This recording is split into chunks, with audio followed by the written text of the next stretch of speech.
Entre nos cultures. L'Aunis en vigne.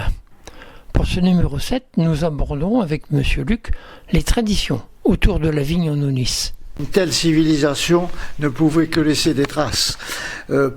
Peu dans notre habitat, on a parlé beaucoup de la Saintonge. Quand on va à Saintonge, on reconnaît dans le moindre village une ancienne propriété de viticulteur. On le reconnaît au portail d'entrée, parce qu'il fallait laisser la charrette. On le reconnaît à des chais, et tout cela en Aunis est quand même, n'a pas disparu, mais quand même est resté dans la légende.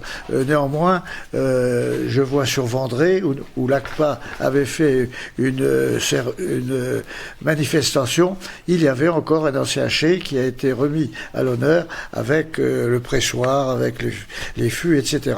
Donc, tradition dans l'outillage. Vous verrez dans la brochure, et c'est normal que l'on parle de la brochure, tous les outils qui étaient utilisés, avec des noms, parfois bien sûr les bêches, mais quand on parle de riboule, qu'est-ce que c'est que la riboule? Eh bien c'était le pilon, si je puis dire, pour fouler le raisin, et le riboule, c'est quand même un joli nom. On parle de bondinière, on parle de pressoir, bien sûr, et tous ces outils, que ce soit également les arères, les différentes serpes, étaient vraiment caractéristiques du vigneron, qui avait besoin justement d'outils tout à fait particuliers. Donc, je vois, il y a une photo effectivement des diverses variétés de serpes, hein, avec il y a 5 types de serpes différentes. Oui, alors vous voyez, là moi, je les ai vus en photo, je ne les ai pas utilisés, vraisemblablement. Monsieur Pelletier a dû manier ces serpes qui quelquefois sont crochus, hein, et s'il y a un crochet, c'est certainement pour une raison. Et le vin, la vigne a laissé des traces encore aujourd'hui dans la toponymie, dans toutes les appellations. Alors, la rue de la Buffetterie, par exemple. Ça, nous en avons partout. Nous en avons partout. La rue de la Buffetterie, nous l'avons citée. Mais la rue de la Buffetterie, moi, je voyais pas le rapport avec la vigne ou le vin, la Buffetterie.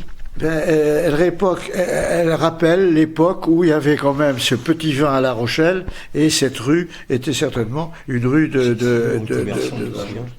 Le buffetier était un marchand. C'était la rue des marchands de vin. La rue de la Buffetterie, vous savez où elle est, enfin, vous la connaissez. Donc, si elle s'appelle la rue de la Buffetterie, c'est qu'elle était en rapport avec le commerce du vin. Hein. Alors, beaucoup plus précis, bien sûr, dans le moindre village, vous avez le chemin des vignes, nous en avons cité, vous avez la vinatterie, ça existe encore, vous avez la rue des Tonneliers, autant d'appellations qui rappellent toute cette civilisation qui a été très vivante chez nous. Et je citerai quand même qu'à Bourneuse, l'encluse, c'était la commercialisation des vins, parce que l'encluse représentait un groupement de vignerons indépendants. Et nous, alors, on a des lieux dits l'encluse. Oui. Il y a des lieux-dits qui s'appellent l'encluse. Oui. Alors vous avez également, en s'en allant à Aigrefeuille, vous avez Puy-Vineux. Puy-Vineux, c'est cocasse. Puy, vous savez bien, le puits, ça désigne une hauteur, et Puy-Vineux est sur une hauteur, un petit monticule, et puis vineux, eh bien, on voit bien d'où vient cette racine. La littérature charentaise sur toutes les traditions. Dans le roman d'un enfant de Pierre Loti, que ce soit Dominique de Fromentin, et l'abbé Noguès aussi a laissé des pages très importantes et très intéressantes. Qui était l'abbé Noguès ?